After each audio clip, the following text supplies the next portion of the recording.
The Indie Council is in session. Welcome, everybody. This is the place for the leading voices from across the industry to gather to talk news, titles, and everything indie. I'm your master of ceremonies, Jill Grote, the Indie Informer. And today, joining the council are back from the dead, Mike Towndrow. Am I really, though? I don't know. Is it sort of an undead, rising necromancy kind of thing? Which of us is the necromancer, though? That's the real question. Because, you might look at me first, but I'm just saying. You know? Yeah. I have an energy, an aura, and I don't know if I like it. I love it.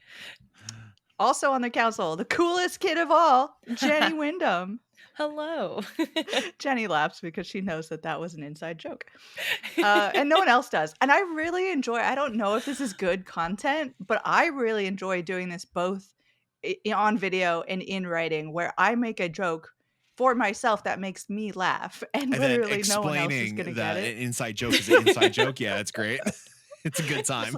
And a lot of times I just don't. I'm like, I'm just going to go with it. And if y'all need to look up, I'm going to talk about games later that I reviewed, and during my review, I mentioned a game offhand. We are going to talk about games later. That's true. We are going to talk about games later. At some point, we will talk about games. During this gaming podcast, we will talk about video games. They're still happening. Whoa. They're still happening. There's a whole lot of them. Spoiler alert. Dang. Good. You've been informed. Congratulations, everybody. You've been informed on the video games. Let's move on to news while we're in the informing news. I don't even know what I was going to say there. Whatever. Roll with it. Oh my gosh, is July 16th a second May 9th? God, please no. We have so many games coming out. And the thing about it, the thing that made May 9th so spectacular was not just the amount of games, but the quality of games releasing. Mm-hmm. So all of these games I'm looking at, and they're going to hit, I am convinced they're all going to hit. So here's just a quick rundown of what's happening July 16th. We've got Cataclysmo, Gestalt, Steam and Cinder, Flock, Aerial Knights, We Never Yield, Magical Delicacy, and Click Holding, which we will talk about later. Such a fun And title. not just that, the week surrounding that. So the day before and just the day after, it's Darkest Dungeon 2 comes out, PS5 and Switch. Bo, Path of the Teal Lotus is July 16th. Dungeons of Hinterberg is July 18th. Skim is July 18th. And Flintlock, The Siege of Dawn is July 18th. So I haven't even caught up from May 9th. I'm still behind. I haven't caught up from 2023. Can we just go back in the past? I'm convinced my place in content, games, media, the games industry, whatever it may be, is just to talk about games. I'm not going to play them anymore. It's fine. Yeah. That's the new I thing. just vicariously through y'all. Games. I'll dream. Yeah. It's fine. That's why it's called Vicarious. Oh. Lore drop. Yeah. This is a really solid list. The variety too. There is something for everyone here. So if you have any interest in games, you will find something to like in this list. I need all of these games to be 1 to 2 hour bangers. Yeah, 100%. If y'all could just be done in the span of a demo, maybe. But yeah, I think the ones, do you have any that you're especially looking forward to? See, that's what I started on doing, Jenny. And then I looked at the list again. And I'm like, I was just about to list the entire list. Mm-hmm. I'm especially excited. I see Magical Delicacy pop out there. I've done a preview on this game, so I've gone hands-on with it for a couple of hours. I'm super excited to know where that goes and where the story of it goes. It's cozy. It's fun. It's it's a platformer sim. That doesn't happen. It's such a bizarre mixture. I love making things cooking in games. It is just so relaxing and meditative somehow. Of course, we're going to do a huge Flock game. There's no way. We all have to jump in. Oh, yeah. We're all going to be playing Flock together. Yeah.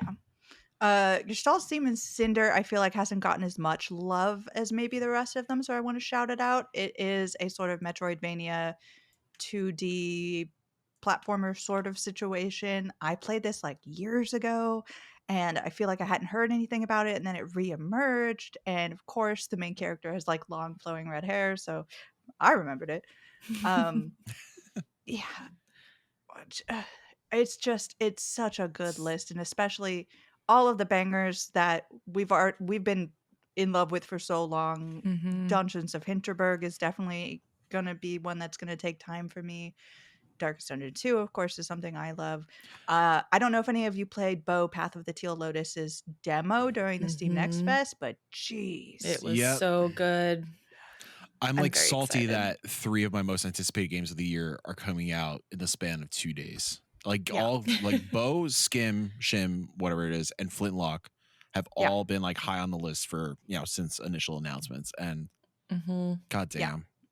At least I think it's safe to say Skim is going to be probably one of those 1 to 2 hour bangers. I'm cool with that. God, please. I don't think Flintlock is going to be that short. No, Flintlock's going to be it's not 30 plus something. Yeah, okay. I can confirm Flintlock is not going to be a 1 to 2. I didn't know if you were able to confirm.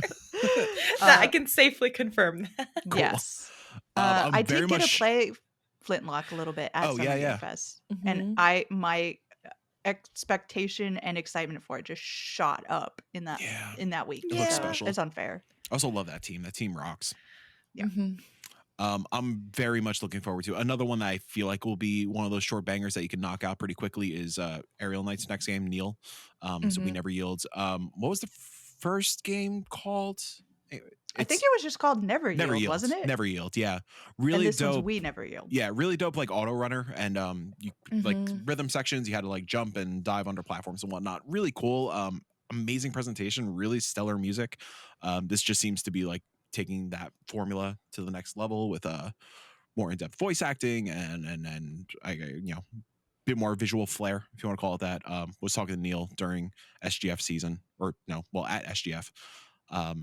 Yeah, really excited for that one. But that seems like another one that like cool, a really strong evening with that one. Knock it out, get that experience. Cool. Move on to Skim. Maybe 2 nights with that one. Cool.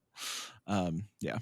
Click holding though, we'll talk about it, but click holding, holy shit. Oh, click holding that. Oh my gosh. That reveal was outstanding, and it's such an exciting one. Do we want to switch over to that? Yes. Yeah, we can switch over. Yes.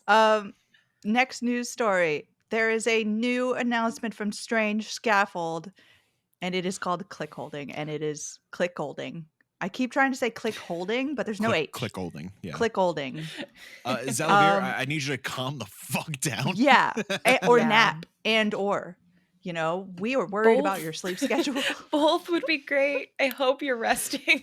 Remember when listen to this? Remember when he announced that like 5-game deal with Frosty Pop, and we're like, oh yeah, this is gonna be like a or sorry, did I say 5-year? I meant 5-game. The 5-game deal. And we're like, it's probably gonna be like a decade-long deal. Cool. All of them are coming out now. What? What? I mean, granted, this is Outersloft, but still. Yeah, I was gonna say doing more. This doesn't this is count an addition. as part. This doesn't count. This is not part of that 5-game deal. So this is just icing on the cake at this point, the cherry on top. Like I don't even know what to call it because it's just so many games. This man is also producing a Hollywood film with Lakeith Stanfield. Yes. Yeah. I think whatever pocket dimension he has created, I want to be in so I can play all of these games that are coming out. Yeah. This announcement dropped this morning, and it's Wednesday for anybody who is watching this later. It's releasing in July. That's 2 weeks away. It's July 16th. Next week is July. Next week is July. The week after, I think the week after that is July 16th. Hold on, I'm looking at the calendar. That's how math works. 2 weeks. 2 weeks. Yeah. Yeah. Like it's wild. You can't just announce these things. I mean, we will also be talking about another Strange Scaffold game later on when we talk about games we've been playing, but like this one, I want to read the kind of blurb on Steam about what it's about, because my God, if this team does not know how to put together a really flashy, really engaging like blurb about games. So it says, click holding is a dark, incremental, narrative game about thumbing a tally counter to satisfy the distressing masked man sitting in the corner of your hotel room. If you leave, you don't get the money, and if you can't come back, if you stay, he won't be the same, and neither will he. And that's all it says. It's so good. And this, okay, we have to break down this trailer because all it is it's like less than 30 seconds. It's first person view. You see what is presumably your hand holding just one of those like clickers that, you know, they do at Costco when they just count how many people are walking through the door. Grateful. And there is a man in front of you with I assume blood-stained shirt. There are like red splatters on that shirt. He has a gun but not revealed at first. He doesn't reveal that immediately. Not at first. His hand's just in the shadows. Yeah, and he's wearing a what is it, like a black like a ski mask, like ski a black mask, yeah. But I immediately got like Black Mirror or whatever that what's that experiment that they did way back in like, is it the 60s or 70s where it's like, oh, if you press a button, like someone, or maybe it's a thought experiment. Maybe it wasn't an actual experiment. It was an experiment. Yeah, where you like press a button. If you press a button, someone gets hurt, but then yes, they didn't actually get hurt. I don't remember what the name is. It was like you were told. It was actors, except for the person who was being told to push the button.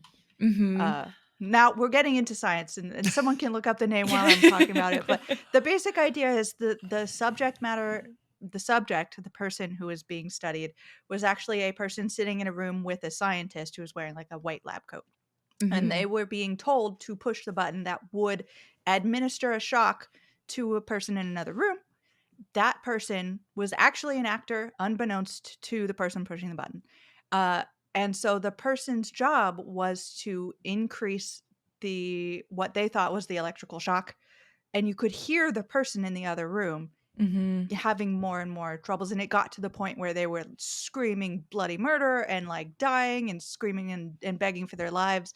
And like the person pushing the button would still do it because of the influence of the authoritative figure telling them to do it. Very interesting. It's got a lot of that vibe. Yeah, I got chills. That's what it's somewhat gonna be.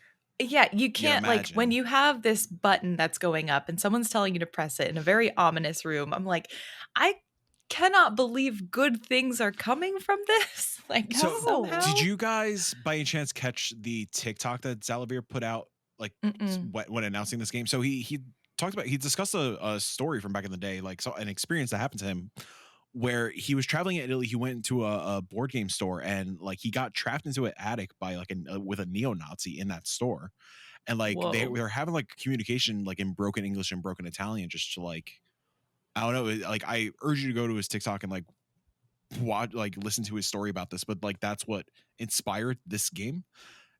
And oh my god, wow, okay. So click holding, everyone. Go. I can't wait.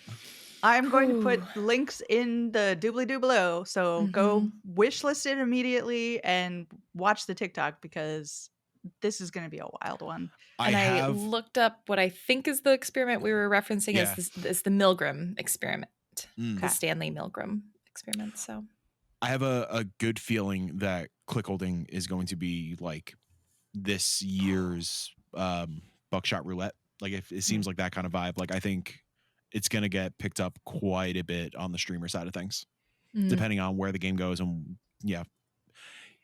Xalavier mentioned like Inscription, like depending on like how Inscription-y it gets. Yeah.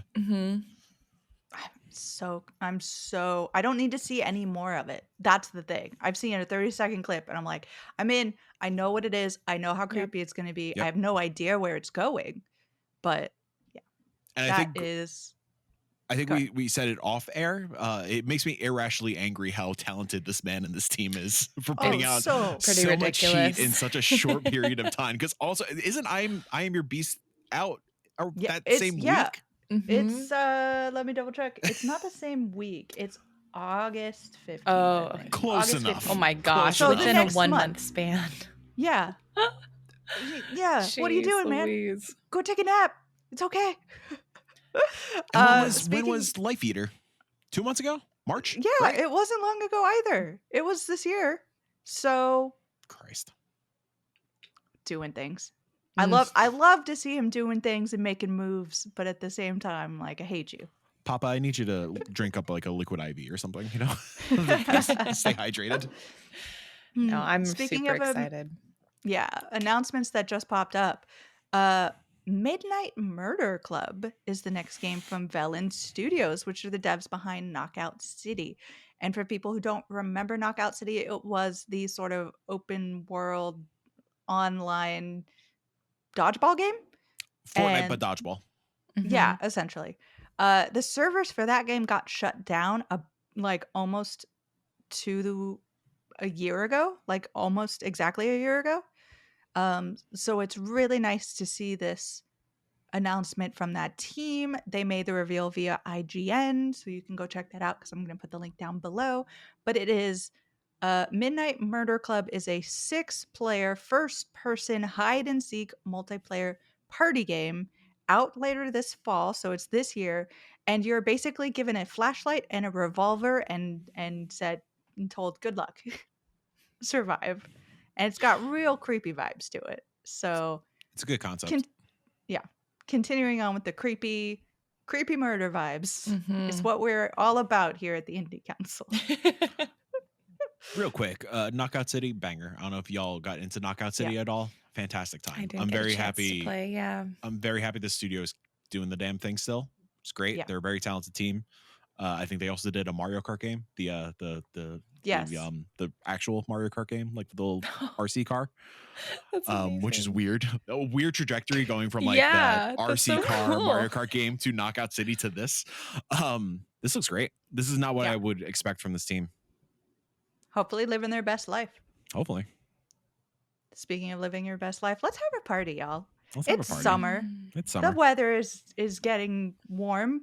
Let's go outside. Let's jump in the pool. Let's have a summer block. It reached 100 today. I don't like this. Oh, that was us yesterday. Today it's like nice and chill. I'm like, yes, thank goodness. So there are a lot of things that happened over the summer. Mike and I went to Summer Game Fest. Jenny had her own amazing variety of trips. We all went to Steam Next Fest in the land of digital. Also, Janet was at Summer Game Fest.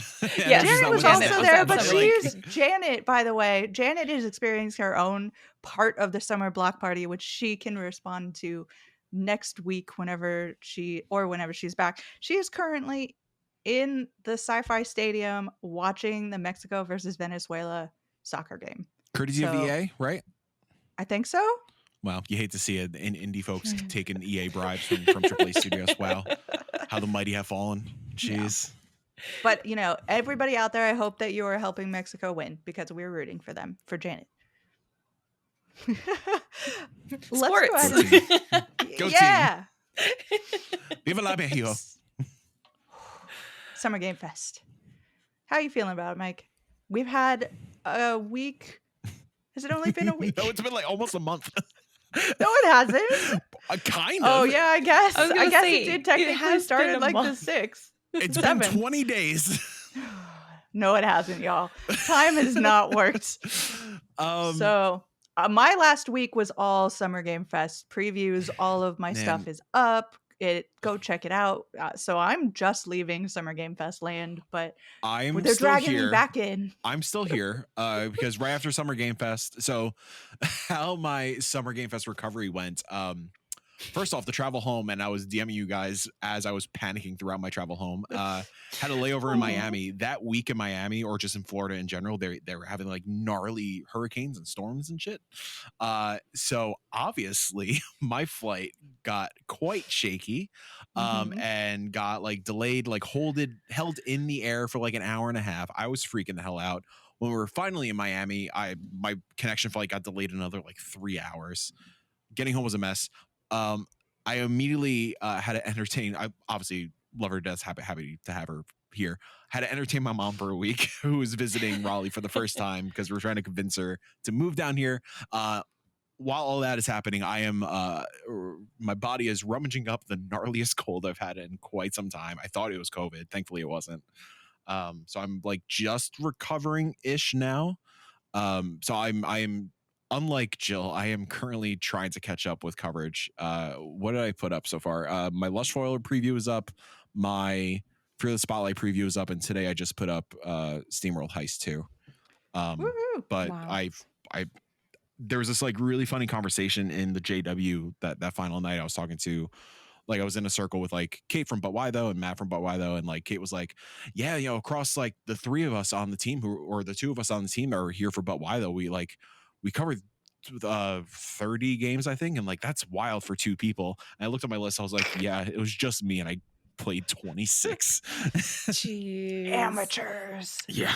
So still trying to knock out as much as humanly possible. So look forward to more on 61indie.com in the coming days, weeks, months, who the fuck knows. Yeah. But it to never get back to your occurred to me question, to actually count. what the number of games? The Oh my number of gosh, games. no, Jill, no. But I Jill. did do. I can I know see I the did. gears turning in Jill's head. I have 5 previews from Day of the Devs. I had 10 previews from Guerrilla Collective. I had 20 unsung Summer Game Fest indies and 2 sci-fi at least. And then I did a couple of breakouts. So if anyone wants to do the math for that, Yeah, I God don't bless want to you. think about what that meant. Wow.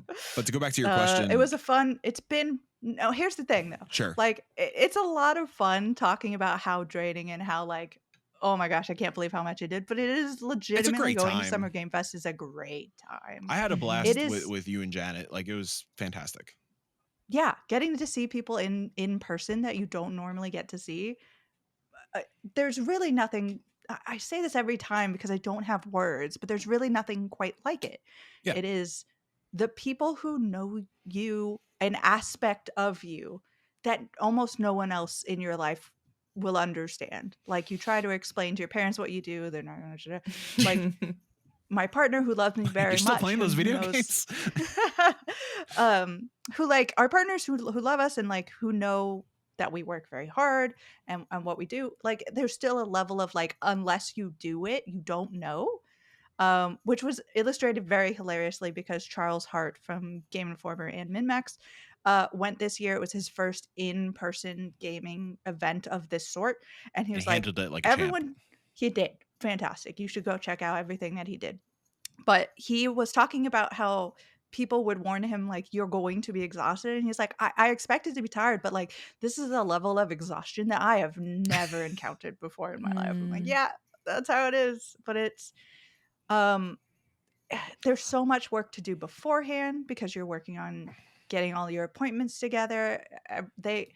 People who are going tend to get a list, and I don't know a lot about this because I've never been on like the PR side of things. Maybe y'all can talk about that, but like, I'm so glad that those people are organized, because like, I just have to sit back and get like, hey, this is showing at Summer Game Fest, are you free? And then I just have to like play Tetris with all of the appointments that are going on. This year was particularly weird because Microsoft, which I went to some of their like ID at Xbox stuff, had a off-site site where they were sort of headquartered. So going back and forth between where Summer Game Fest was headquartered and where Xbox was headquartered was fun. And I lost my badge in between one of those trips. That was very exciting. No. Oh my goodness. I text Mike on the way in. I'm like, I'm coming to Summer Game Fest, but like, they might not let me in because I lost my badge. I'm just gonna see what happens. And then Mike, like, freaking out, is trying so hard to think of ways to help me. No, I wasn't freaking out. I just told you to just straight up walk in. I was like, they're not gonna fucking check. So also, I like put on anybody who worked Summer Game Fest. Yeah, you did a great job. You checked every time. You did so good. Thank you so much. Good. Yeah, top notch. I did manage to make it in, if anyone was worried. But that, like, all these fun little things that happen behind the scenes that you don't really know about until then, like the team at 47 Communications, like helping to print my badge out again. Thank you so much. All the stuff in between, like the social stuff that happens afterwards, hanging out at hotel lobbies and any sort of eateries. Like there was a big Game Informer Giant Bomb reunion. and Yeah. the Min-Max Giant thing. Bomb, Min-Max thing. And it's just like they're all fun and they're social and we love them, but they're also work as well because they It's are draining. yeah, it's networking. So and it is, you are on all the time. It's sort of like podcasting, but like in real life. Is that what socializing is? Is that where we are in our lives? Is this what having this friends and coworkers feels like? Being in the real world? But it's really like, nice. It's partly like hanging out, having a good time, vibing, catching up, but also like I remember the final night, Tony who's developing Anton Blast, he really, really, really wanted to meet Jeff Grubb. I was like, cool, yeah, I'll be your wingman. I don't care. And like, as we're just kind of like, wait, like Jeff was talking to somebody, I don't want to interrupt or whatever, but like you go automatically into work mode of like, hey Jeff, how's it going? Hope your SGF was great. We barely talked this weekend. This is Tony. Talk, be friends. So it was like a lot of that also. Yes, a lot of that happens. A lot of like, I'm sure we've met. Your face looks familiar. Starts with a K, I think. No, my name is Peter. Yeah. Hi, Peter. I've had I was happy to meet you. I've had that. There was one, I'm not going to name it here, but I had it one time in particular that we will not. Jill, you were there for it. Was I? I do remember this. I was like in the background, like, starts with this. It was bad. But everyone expects it, so like no one ever gets offended. If anyone were to get offended, I feel like that would be more gossip worthy than forgetting someone's name. But to go back to your original question though, like for Playdays itself, it was such a good vibe. It's such a good atmosphere. Like everybody was there having a good time and just there to have like to do work. This was my first Playdays. I am so used to covering events like PAX where it is public facing plus media. So it was nothing against like the public and fans. Like obviously like they're the reason like we all have jobs and all this stuff. But it was so nice not having to like truck through a sea of people to like attempt to make my next appointment. Like it was so stressful, all that good stuff, but it was relaxed. Yeah. Like I was able to make every single appointment, even when I was doing like 12 to 12:30, 12:30 to 1 to 1:30, like really bookending myself. Yeah, I also really appreciate, because we're talking about like the schedule making and stuff like that. I didn't get many of the emails to like make appointments for whatever reason, so I had to do a lot of the initiating conversations. I'm so grateful that there were opportunities to just kind of like walk up day of and say like, hey, any chance you could sneak me in? So like that's how I was able to like see Annapurna, see Day of the Devs, see Replaced. So super grateful for like things like that. Of course, the biggie, I was able to see Sonic X Shadow Generations, game of the generation, some might say. That indie, yeah. That small little indie, but about a fast little lad, little lad. It's also really interesting that you can kind of see that Jeff Keighley, who helps plan all of this, obviously he's not doing it single-handedly, but like has roots in journalism. Like that's kind of where he started out. So like there is a lot of that part of the job, part of the event that is taken into consideration, having like media space, making sure there's Wi-Fi, making sure there's like, I think in the last episode of the Indie Council, you can see like the charger station behind us. So in case one of your devices needs to be charged, you've got like a charger there, and like a food truck area, so people don't have to like run around and try to find a place to eat. Time out. The Shadow milkshake. Oh. And this is not even me being a Shadow or a Sonic sicko. Those milkshakes were fantastic. No one I talked to who had it said anything different. They were like, it's on another level. And it was just a cookies and cream shake with like red velvet drizzle. Or the blood of Shadow. Yum. Or the blood of Maria. Because of course, as you both know, Shadow the Hedgehog, his origin was from Maria getting shot down by a military agent. So that sparked Shadow's dark revenge lore on humanity. For milkshake. Of course.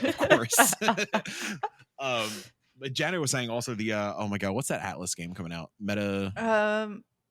It was like Magla. Oh, no, Fantasia. That one. Something like that. Yeah. They had I forgot what was in it, but they had a refresher. I think it was like a lemonade cocktail kind of thing. Apparently delightful. The Volveritas apparently were very good. I mean, we just had the Volveritas were delicious. We had virgin Volveritas. I had a virgin yeah, we had the version of it, so I can't tell you the whole thing. But like, I got.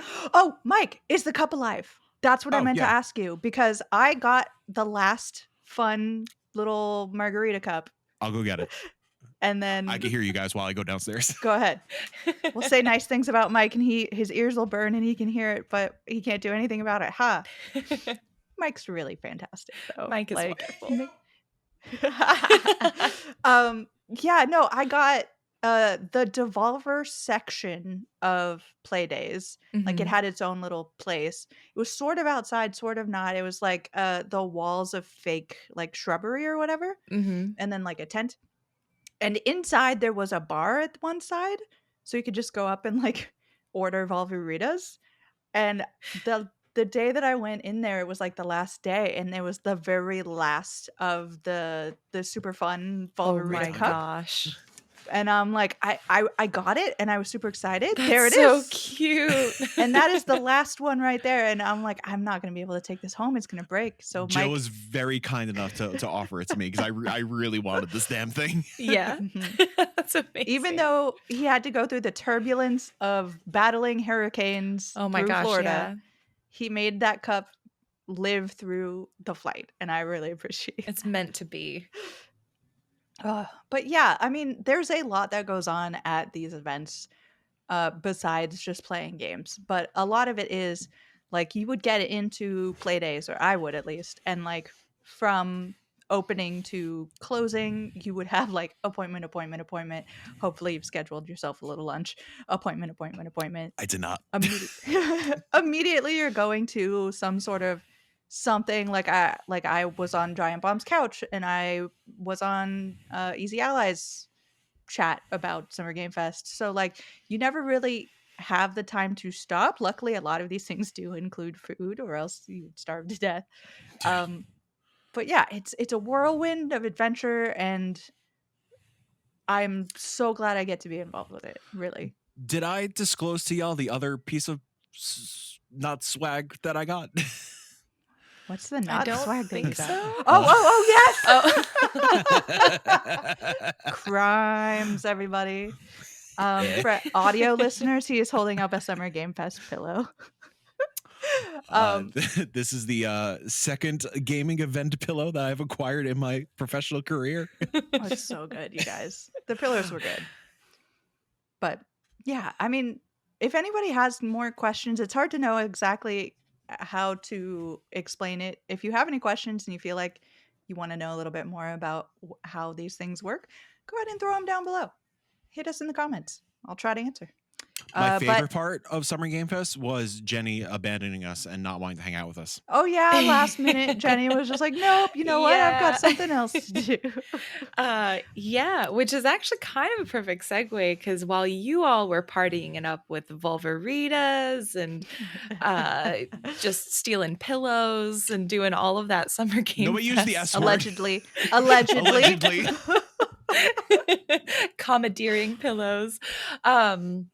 Yeah, so I originally had planned to go, but then I ended up taking on a new role at a studio called Ivy Road, and one of the announcements at Summer Game Fest was the game that we're making called Wanderstop. So you hear me talking about Wanderstop, there's an affiliation. Yes, full disclosure. So I chose to stay home because I was like, I could go to Summer Game Fest and in the midst of it be pushing social media posts and pages live, or I could be doing it from the comfort of my own home, which I elected to do. Honestly, the better call. I'm hurt. Yeah, announcing a game while traveling is never fun, and I was like, why would I put that upon myself? So yeah, that Thursday of Summer Game Fest, I was watching at home with the rest of the team as the game was announced, pushing everything live. And then actually that weekend was also Wholesome Direct. So I was Before also you go, broadcasting before that. you go to Wholesome, Yeah. I want to talk about what was happening behind the scenes. So Oh my very, gosh, very yes. delightful. Like Jenny, clearly way too busy and trying to pay attention to do her actual job. Meanwhile, me, Jill, and Janet in the audience, spread throughout the YouTube theater, nowhere near each other. I have no idea where y'all were at. Every time there was like, because Jenny behind the scenes told us like, oh, you'll know the game when it gets announced. When you see it, like something I'm working on is going to be announced at the showcase. Yeah. You'll know it. There were multiple games that were Jenny-ass games. So we're like, are you the dinosaur? Are you the deer? Are you playing the voice of the bean? Jeff Keighley putting in so many cozy. I was like, when has this ever been so cozy? Are you the little mouse? So many cozy things in the Summer Game Fest this year. I was like, what are you doing, Jeff? I was like expecting just one. Jenny's like behind the scenes trying to do professional stuff with professional people. Meanwhile, these three assholes. Texting her individually, like, is it this? Are you a turtle? Let us know. Are you breaking jail breaking? Whatever the game is, cuff busting. Oh, cuff busting! Oh my god, I can't wait. Oh my gosh, yeah, be good. Okay, Jenny, go ahead. But Wholesome. On to that Wholesome. was So that announcement, super super fun. And Wholesome Direct, honestly, I think it was my personal favorite direct we've ever done. I was super proud.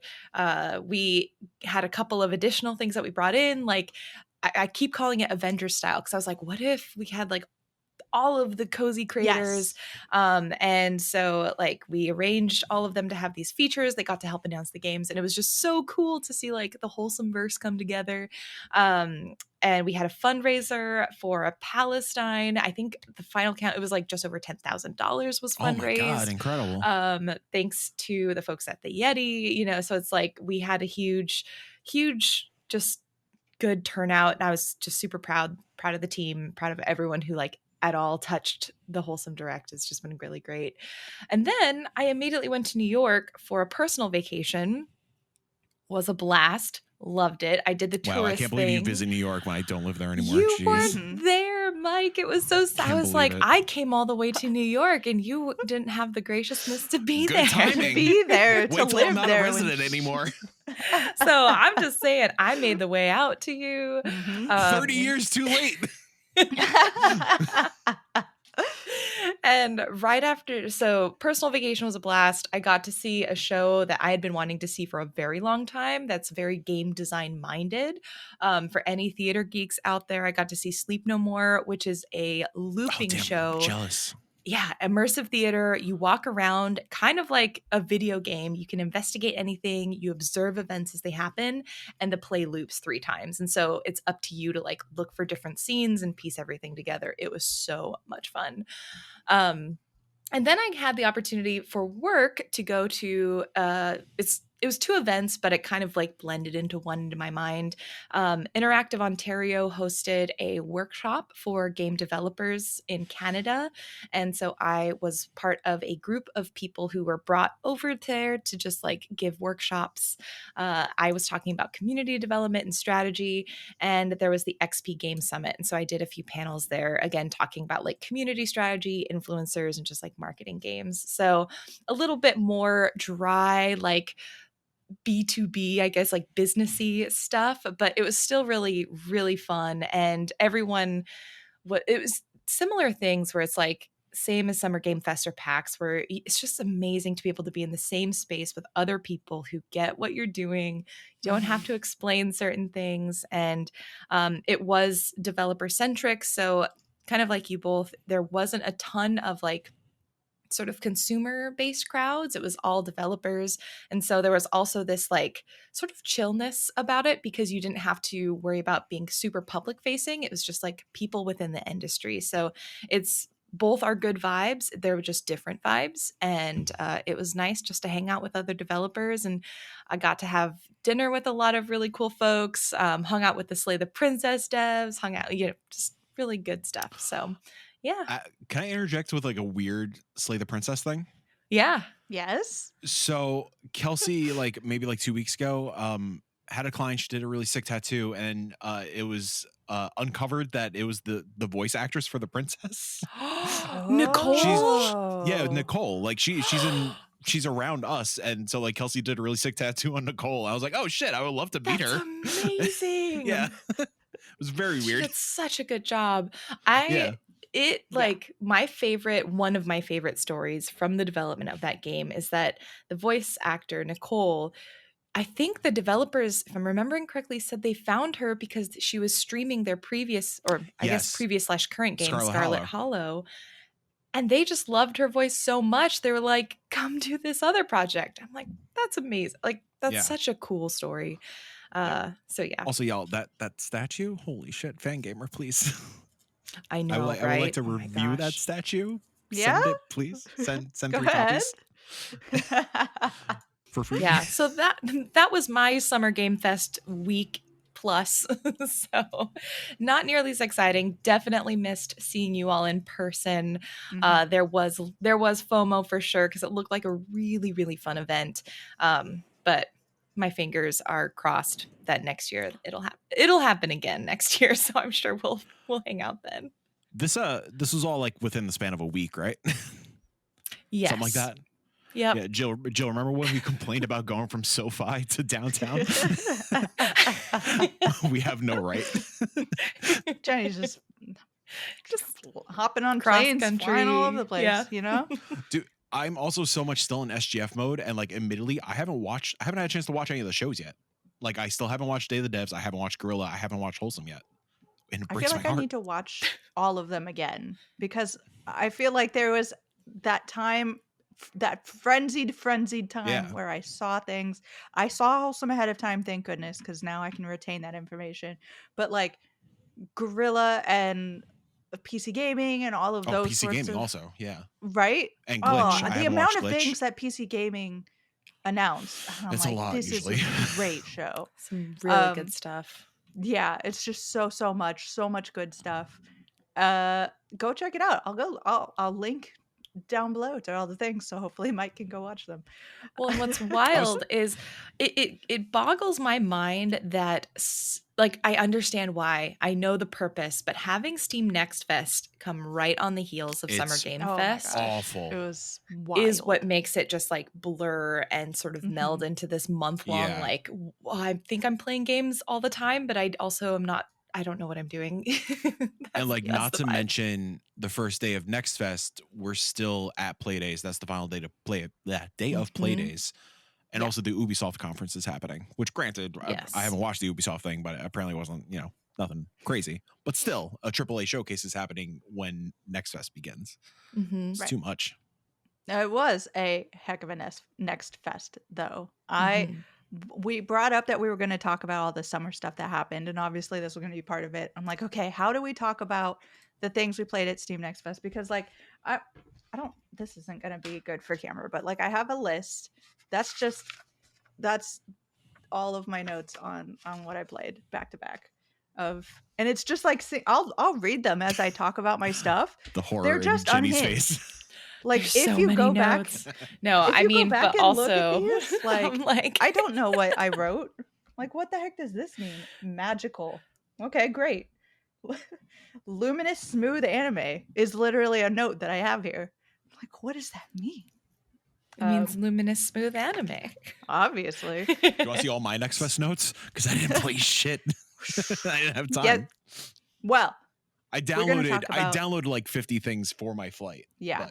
I believe you. And some of them are still up, so you can still catch them at this moment. Yeah. So it's not too late for anyone who's in Mike's boat and hasn't been able to check stuff out. But I want to talk about the things that I played and were surprised by, because there were a lot of things in there that I loved going in and I loved playing and I knew I was going to love them. And we've talked about them before, but I want to shout out some of the things that I jumped into, not really knowing a lot about it, and came out like, wow, I'm really impressed by what I just played. So for me, my first one, I'm going to shout out Foul Damage. Yeah. Which Mike was just cosplaying there. It is about an egg.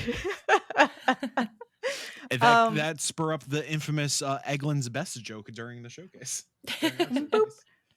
It's so good. It is so much fun to play. I didn't know how I was going to feel about it because you play as an egg and it's a platformer. And the basic idea is eggs break. That's how they work. So you have to measure out like exactly how far you can fall and how far you can jump before you before you splatter on the ground. So it's like you could have the easiest like stairway up to the next, A to B.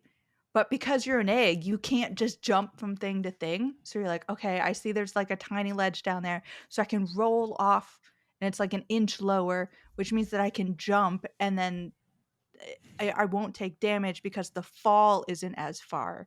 So it's like, it's such weird backwards mechanical brain stretching math for just doing getting a silly little egg from point A to point B. And I love things that seem like they should be easy and just are just that much harder and that much more engaging. The brilliant part about how that game is designed is how fast the respawn is. If that game didn't have as fast of a respawn, it wouldn't be as satisfying.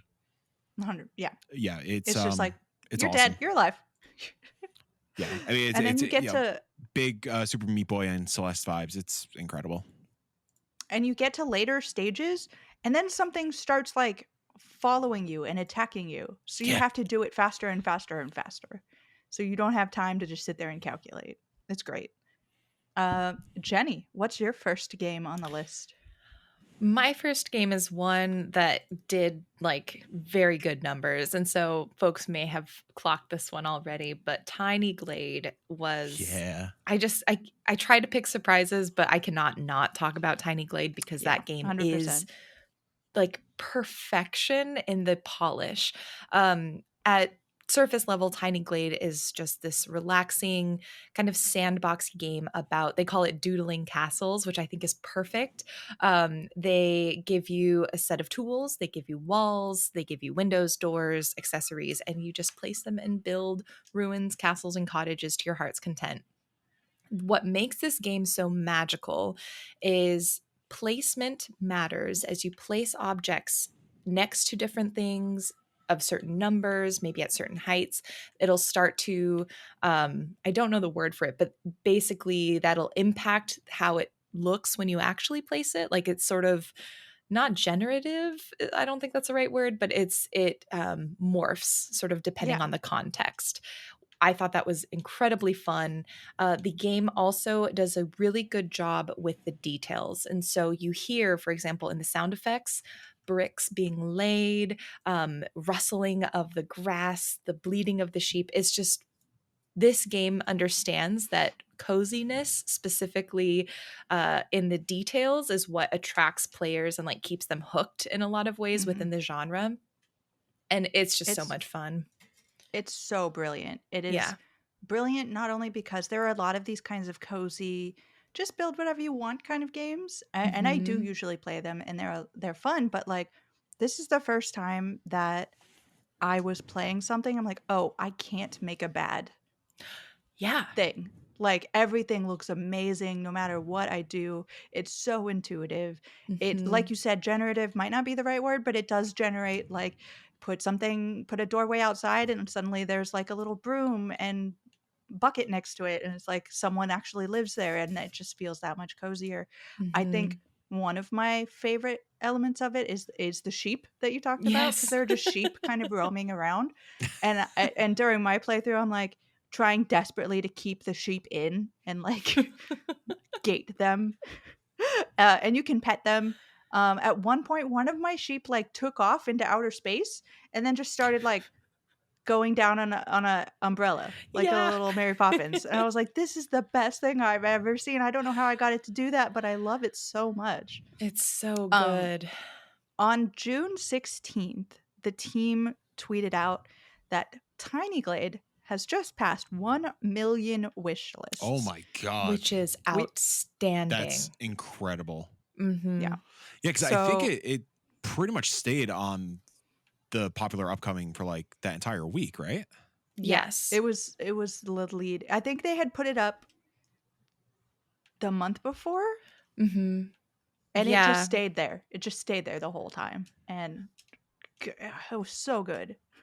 Yeah. Like, The Perfect. polish is like, I think you said exactly what I think is like the key to this game, other than like the good sound effects and the polish and stuff, is no matter what you do, everything you make does look really good. And I think that's what I struggle with sometimes with these kind of games is like I see people making these beautiful towns or landscapes, and then I go in, like Animal Crossing is a great example where I'm just like, I look at people's Yeah. islands and I'm like, oh my God, I'm going to go in, I'm going to make this beautiful, like cozy cottagecore island, and it does not look the same. It's very discouraging when you try to do it in practice. Yeah. Because, And it always looks Blade, jank as hell. it does, at least in my case. I won't speak for anyone else here or out listening, You but could Tiny speak for me. Glade. You go right on ahead and speak. We all make really janky islands, everyone, and Tiny Glade allows us to feel aesthetic and pretty and like we can create beauty. So that's why I love Tiny Glade, and the demo is still available, and I think everyone should give it a try. If nothing else, just to listen to the sound effects because they are so dang good. It's like unpacking level of good. How's the music? So relaxing, meditative. It's like it's more like ambient, like Cool. like it's sort of just chill. Like honestly, I was just there for the brick sounds of the walls. Like that's if Jenny had been like, it's hardcore metal. Yeah, screamo, actually. Big metal, yeah. Another one that I want to shout out is Slider. Slider. It is so good. It has vibes of Minute, and I don't know. It's not just because it's black and white, because it is a black and white game with like not exactly pixelated, but like lo-fi characters. The cool thing about the exploration, because Minute restricted you, as its name implies, by only letting you go for a minute until you died. Slider restricts you in that you are on a section of a larger map, which is cut into grids and literally is a slider game itself. So you can run around your own little square, but the square next to you might be mountains, and you can't do anything with that. So you have to like move the entire map around to get anywhere you want to go. So if you're like chasing after a pet who just decided to scurry off like they do, you have to like, you can hear them like meowing in the background, and you're like, no, I need to save your life, but you can't get to them. So you're frantically trying to move your puzzle pieces around. And it's just a really clever, really beautiful way to do that. I am so interested to see how that unfolds and how they continue to use that mechanic to make the game even more exciting. And that's coming out soon. I think in August. Is it? I believe August. July 24th. Oh, July. Another July banger. July strikes again. I have some additional context about Slider because we got to talk to Daniel back in March. It is a completely student-made game. I believe Daniel Carr is like the lead. He is creative director, brainchild, but like he enlisted a bunch of his fellow students to help with like all the art, some of the game design, all the assets of the game or facets of the game.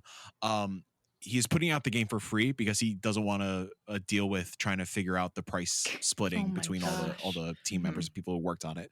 So Slider will be out completely free on July 24th. Wow. And there is a demo out right now if you want to check it out. It's a very good demo.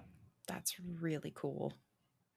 But Jenny, also, I want them to make their money. But okay, yes. Yeah, go make money. I know. Put money out there. I'm like, I get it. But also, I'm like, oh, let us give you money. At least set up a donation thing. Yes. Like, please. Mm-hmm. The next game on Jenny's list is also one I really wanted to talk about, but it's one I've already talked about, so I'm like, I can't do it on the list of little known ones.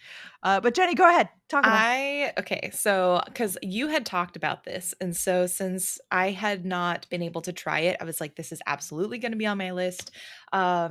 Blueprints. And the demo I am checking right now is still out, so anyone who is interested, you can still play.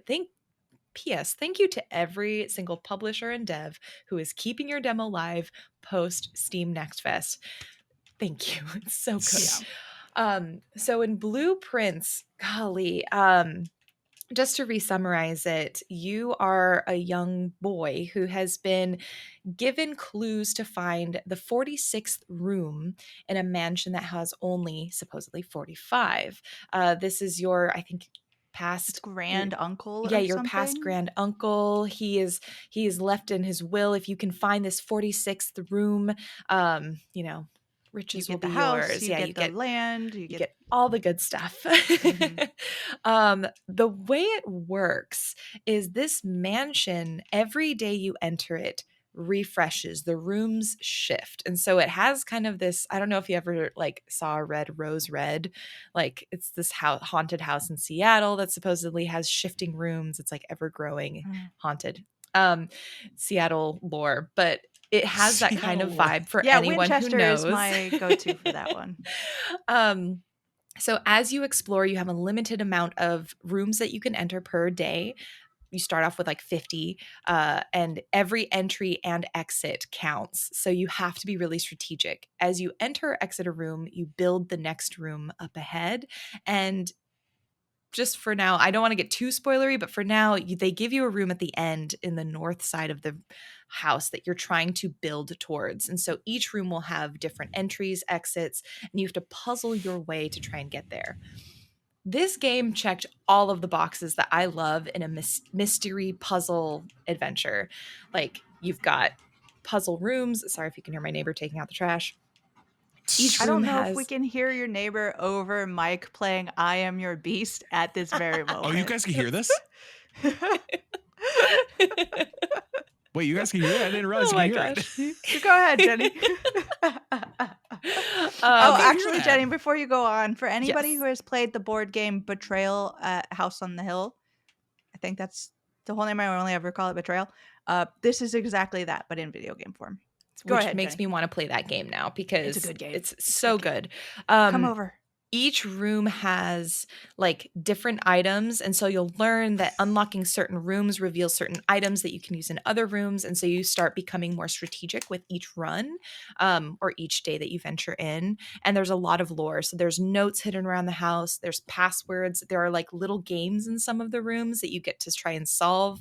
There's like the quintessential, there are 3 boxes, like one of them will have a truth, one of them will have a lie, and there's a prize in one of them, and you have to like riddle me this in the 3 boxes, things like that. So really fun puzzle game. I cannot wait to play the whole thing. I exhausted, I think, all of the options I could in the demo. I tried to make sure, even if it was like an empty dead end path, I was like, I'm just going to try and get every single room type to see like all the different things that can happen. But yeah, this is great if you've been digging like Animal Well, Yeah. puzzle games like that, where you're just like, really, you need to take notes. Like I Lorelei. might blow your mind here, Jenny. Yeah. Did you turn around and go outside at any point? I was thinking about it and I never did. I was like, oh my gosh. You know, I actually walked up to, because there's like an end table next to the front door. I walked up to it. I clicked on things to just see if I could. I looked out and I was like, I'll do it next run. And then I turned and went back in the house and then I just totally forgot. Oh Yeah. my gosh. I played for about 4 hours Yeah. for this demo. I played over and over and over again Which is because the game amazing. limits you at 4 days. And I played it several times. Mhm. I was able to achieve 2 different permanent upgrade statuses Mhm. by doing other things. And I got an increase to my stamina, which are your steps. Mhm. And I got a path that unlocks halfway up the board, so like you can start farther north. That's amazing. Yeah. Oh my gosh. So there are some really cool. I am Actually, I don't know if it curious. lets you go all the way up there, but it starts you off with items, I guess, is probably the Oh, better way that's to say it. so okay. So One like of the things though in the so many note things. is in the note that you get at the Yeah. very beginning of the demo, it's like, do not stay overnight. Mhm. I'm really curious in the demo, is there a way to stay overnight? No. Do you know? Okay, because I I'm just do like, know that if that if you had walked out, you might have found what your alternative, like what you are doing instead of staying. Teddy Roosevelt might come to life if you stay overnight. Just be careful. It's possible. You never know. You never know. So go play Blueprints. It's really good. So good. Mike. Hi. Is me and Janet Garcia too dumb for this video game? No. This is a game. Essentially, you walk. Also, I acknowledge how I said that sentence. Are me and Janet? I'm broken. We can continue. The answer is yes. I just answered the question for myself. No, it's a lot of fun. Even if you just go in and you enter rooms, they give you like 3 tiles to pick from, and even if you're just like randomly picking from tiles and you don't have any kind of play-in involved, it's fun to just make this larger and larger mansion. Right.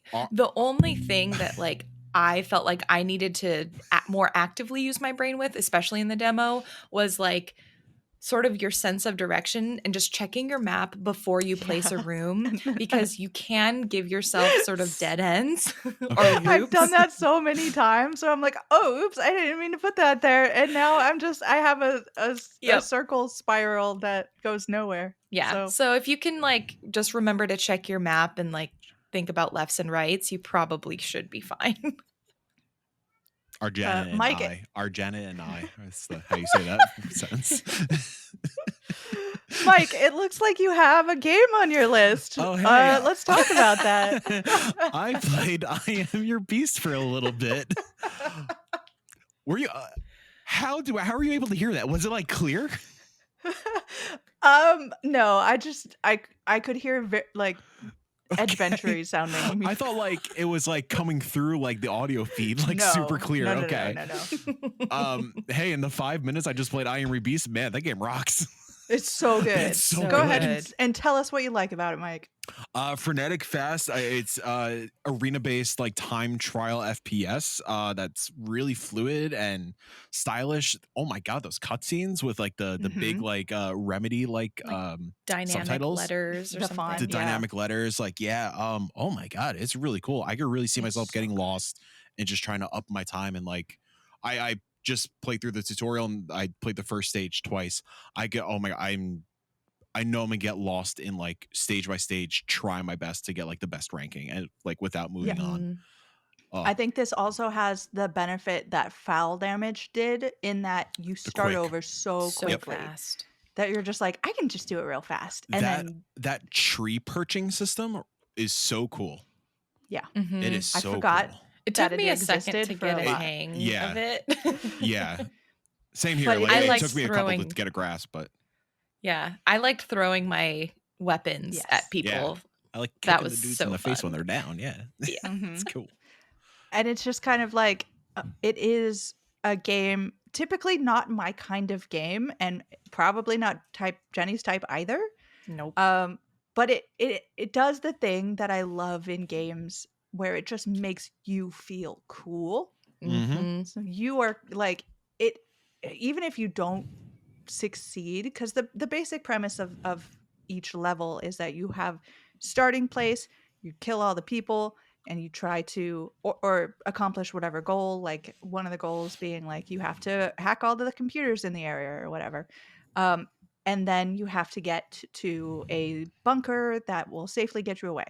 And you only have a set time to do this. Like at first I didn't know that. I was just being like, I'm gonna be so stealthy and I'm just gonna sit here, I'm gonna watch everyone's patterns, I'm gonna make sure that I'm not seen. And then as I was sitting there, like the time ran out. I'm like, oh, okay, now I'm just gonna run. It's just throwing things at people. It feels so cool. It makes you feel cool as the player. And I know we said already, like it makes me irrationally angry how good all these games are from Xalavir and the crew. It also makes me irrationally angry how talented he is as a voice actor. Yes, the protagonist of EO is really so good. It's so good. It must, you know, it sucks being so talented and handsome like Xalavir. You know, jeez, man. You just watch him walking down the street, and you're like, oh, I couldn't possibly approach that kind of being. Damn. We love you. What deal with the devil did you make? Because we really appreciate it, is what we're saying. That's true, yeah. I want to shout out Wax Heads, which I think was the very last thing I played during Steam Next Fest. And this is one that had been on my radar for a long time, but I didn't exactly know how it was going to go down. I really appreciated the story elements that I wasn't sure how that was going to go, and that how that sort of weaved throughout. But the basic moment to moment is you are a employee in a record store. It's got I went to school in Santa Cruz, and this record store could have been plucked right out of the downtown Santa Cruz record store, because it's that vibe. And I'm like, I love this. One of my notes is going to be I just love being in this world. I just want to sit here and soak all of this in.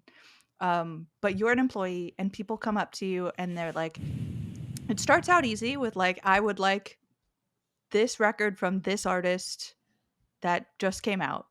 You're like, okay. So you leave the front counter and you go walk around.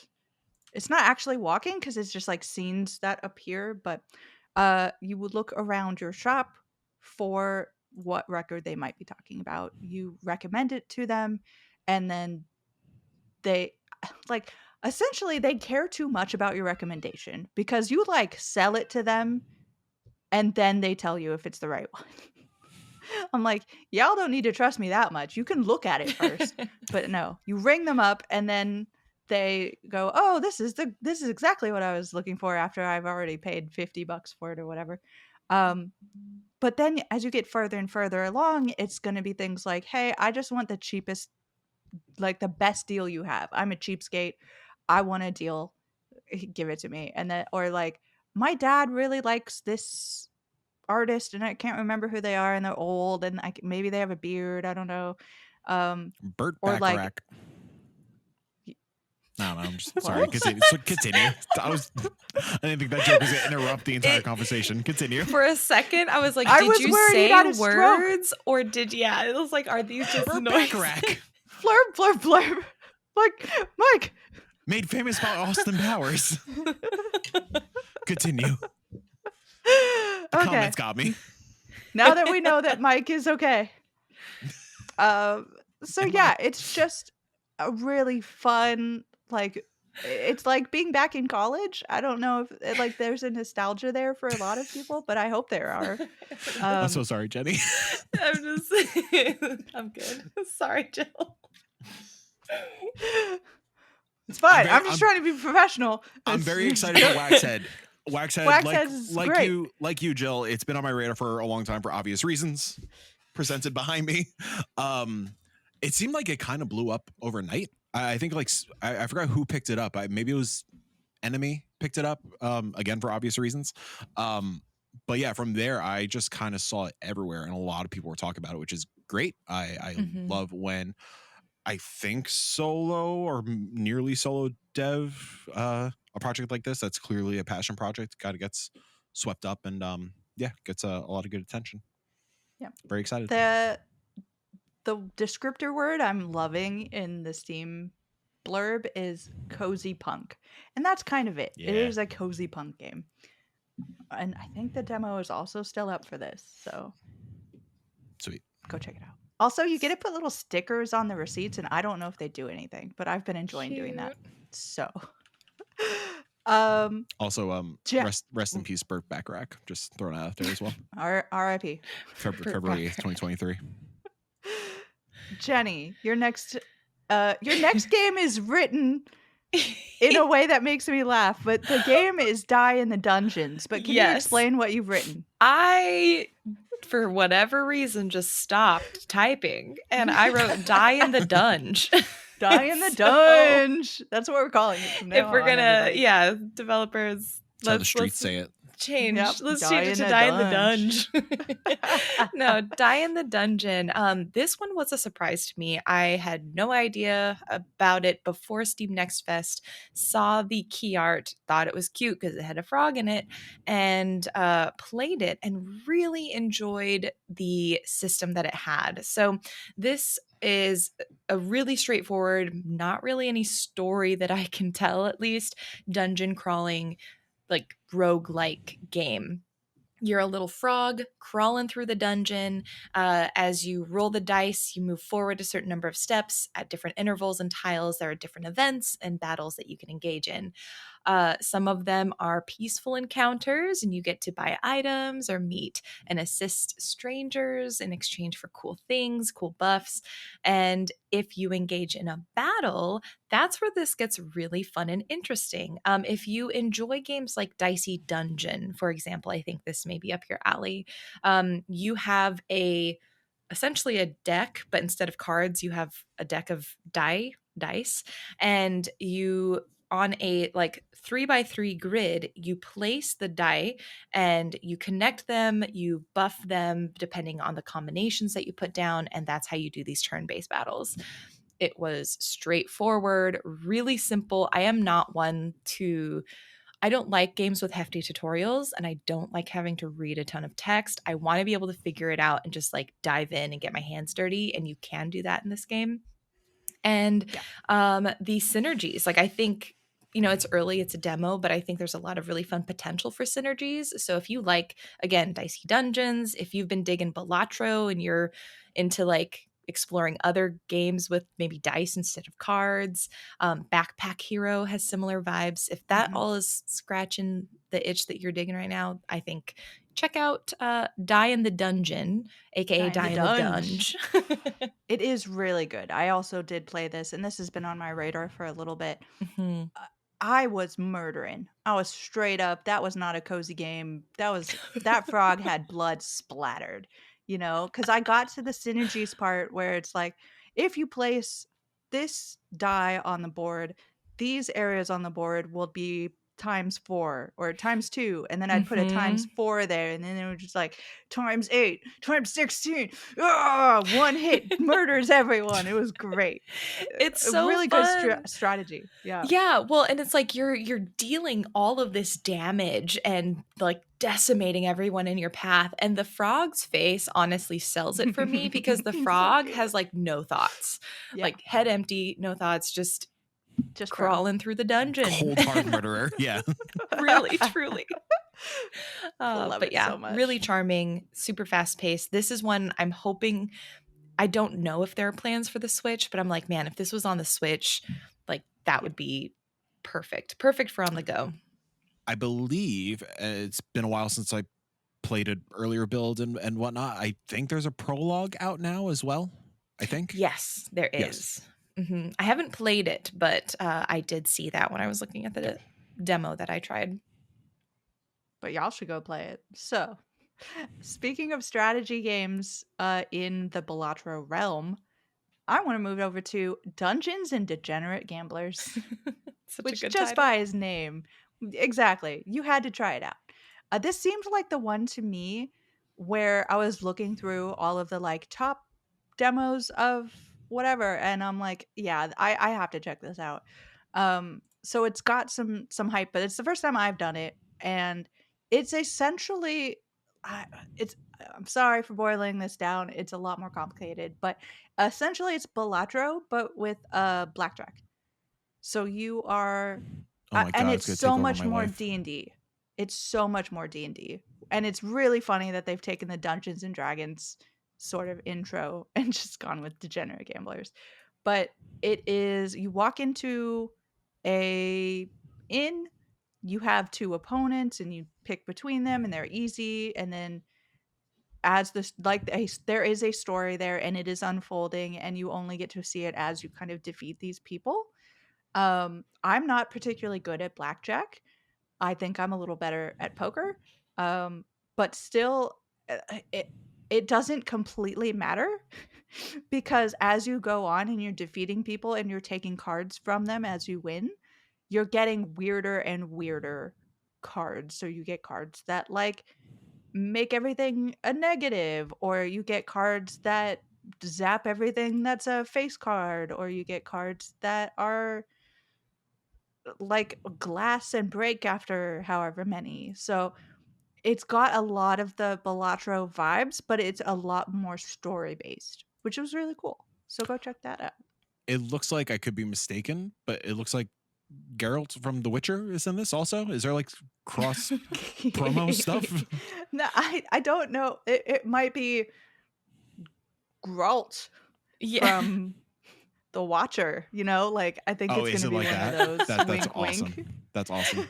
Geralt at home. Yeah, it's got very much that vibe to it. And he's one of the, incredible. just so anybody who's not looking, that's one of the cards, not like a character. Yeah. It's a character card or whatever you want to call it. Yeah, it's going to be a really fun game to like watch people play too. This is going to be a streamer's game. Yeah. Mm-hmm. It is due to come out sometime this year, but we don't know anything more than that.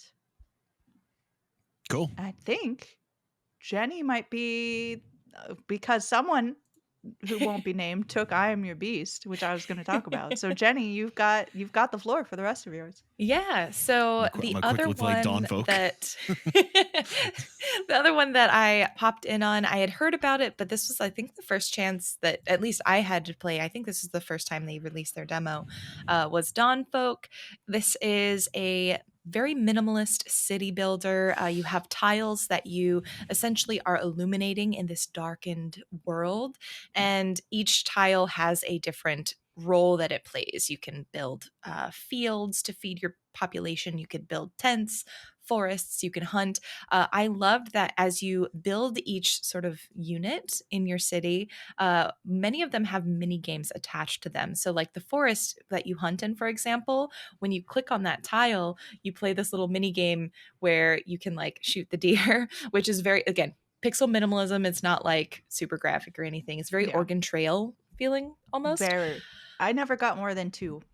I got 3. Wily. Yes. So good. You can, in some tiles, like collect additional light to help you light more. And it's like you catch little fireflies in a jar. So there's additional elements of interactivity that I haven't really seen in games like this. So I appreciated that a lot.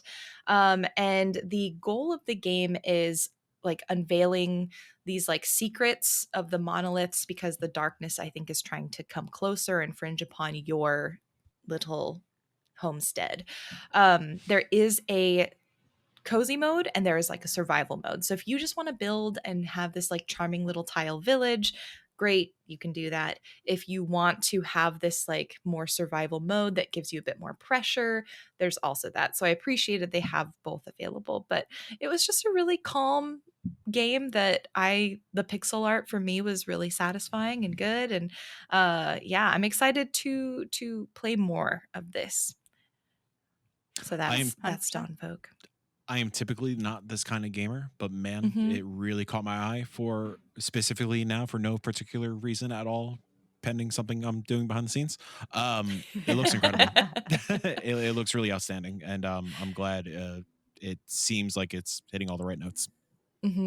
Yeah, I like it. I think what's nice is that a lot of these games with the city builders, tile builders, especially in the cozy realm, tend to be very pastel-y or very light aesthetic. Yes. And I think the fact that this has a darker sort of palette that it's working with, the pops of color really stand out, and that's what makes it the use a bit of light more striking. Also, yeah.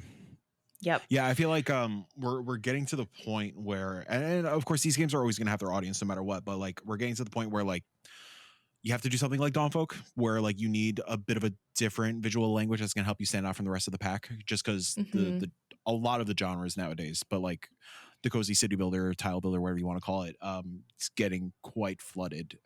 Yes. So yeah, you need to have that sauce, as the kids say. As the kids say. As the kids say.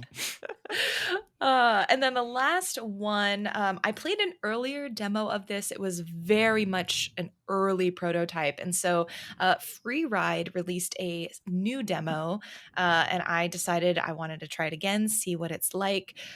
This game bills itself as a personality test. So as you are playing, exploring in this very like PS1 aesthetic world, like in graphically aesthetic world, everything that you do or don't do is being tracked by this game, and it's ultimately going to evaluate you and tell you what kind of player or person you are.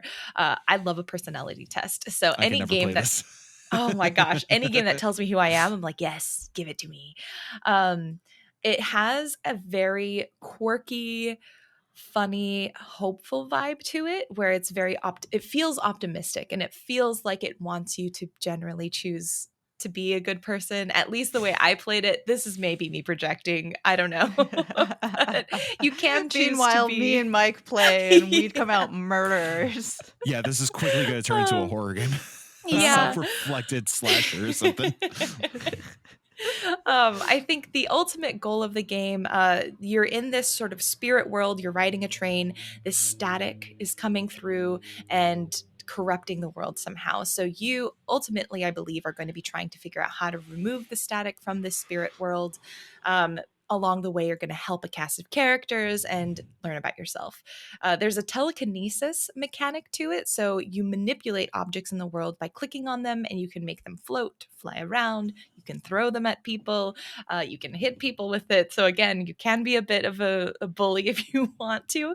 I found it better than the previous demo. The devs have definitely taken feedback and finessed it, so it's a bit easier to control.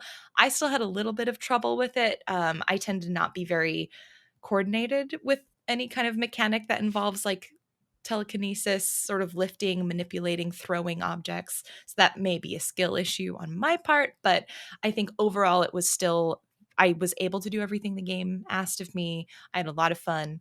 And I played it multiple times to try and get all the different personality sort of types just to see what's available. There's a lot. So yeah, that's Free Ride. Cool. Sounds good. Sounds horrifying. Yeah. I'm like, you can play it and be nice. Can I? I believe in you. I believe in you. Someone has to. Every once in a while when I'm playing like a cozy game on stream and it starts going off the rails, I just think like, what would Jenny think of my moment right now? I love chaos, but I am the person where I'm like, if the game gives me a choice to be mean, I don't think I can do it. Like, you know, the murder route on Undertale, I've never been able to do it because I'm just like, it's just, I can't do it. I believe it. Yeah. But would you be surprised to learn that we've not yet entered the games we've been playing section of the podcast? Oh so my we are going gosh. to, from games to games, everybody. It's games all the way down. We're going to talk about what we have been playing most recently. I would have thought over this last week of Summer Game Fest, but Summer Game Fest was apparently a month ago. So anything that we have been playing recently, I'm going to start out with an amazing game. I know we have talked about it before, but I did review it on the site. Gave it an 8. Spoilers for everybody. It's called You gotta save that. You gotta save that for the click. Don't reveal the score. No, I'm not gonna get clicks. Jeez. But you should go play until I'm then. gonna go click. Until then is a great game. I'm gonna go click. Are you gonna click for me, Mike? Just to make sure there's an extra click. I mean, you'll notice, Mike, if you're looking directly at my review at this moment, that the words are a little weird. Where the hell is this review? I'm scrolling, I don't see it. It's literally on the top bar. It's like there's a big picture and then there are 3 little pictures under it. It's in the middle. Oh, there. No, wait. Oh, there it is. I clicked it. Until then, tell me about it. It is, on one hand, a game about trauma, about healing from that trauma, about global and personal trauma, which hits really hard in a world that all 3 of us are the age to have lived through a number of unprecedented events in our lives. So like there are bits and pieces taken from that, from everyone. I feel like every one of those situations. But like the pandemic is especially, there's no pandemic in this game, but like I think it's very prevalent because in the game, like a a wild swath of catastrophes have happened about a year ago. um and everyone is sort of like, it's just a kid, he's a teenager going to school, trying to make friends, trying to get a girlfriend, and you slowly, bit by bit, sort of learn what has happened to them, and all of them, and it's all hard, and it's like, it's not, the game is so joyful.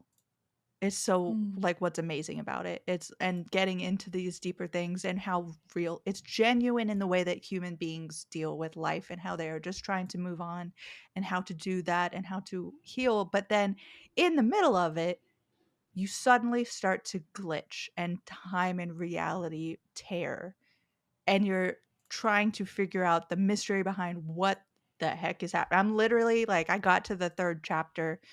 Um, and I'm like, I'll read you my notes word for word. Hold on. Let me see if I've got what my notes say.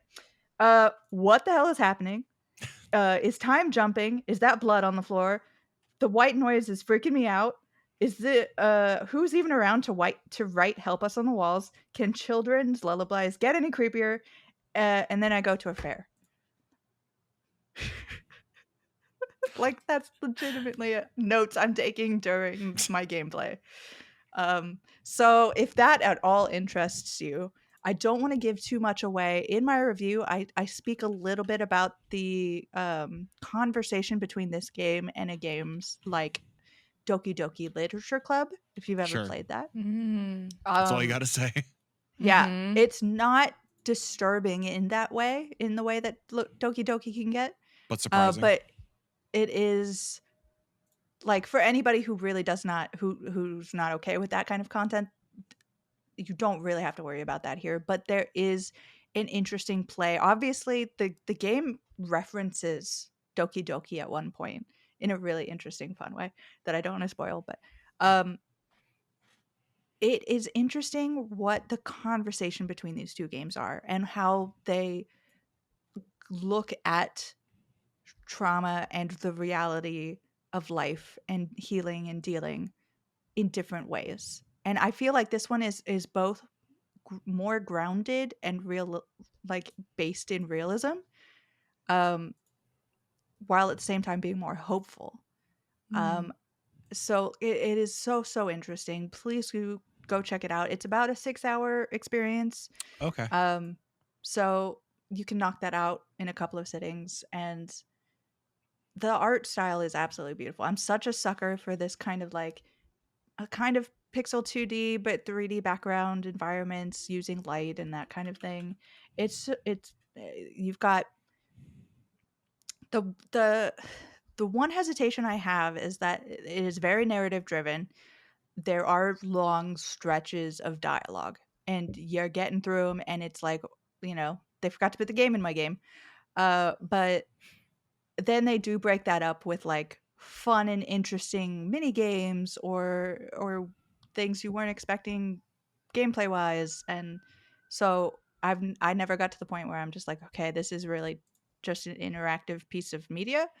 But yeah, if you're the kind of person for whom that is a difficult thing, just keep that in mind as you go into Until Then, which just released on Wednesday. No, Yesterday.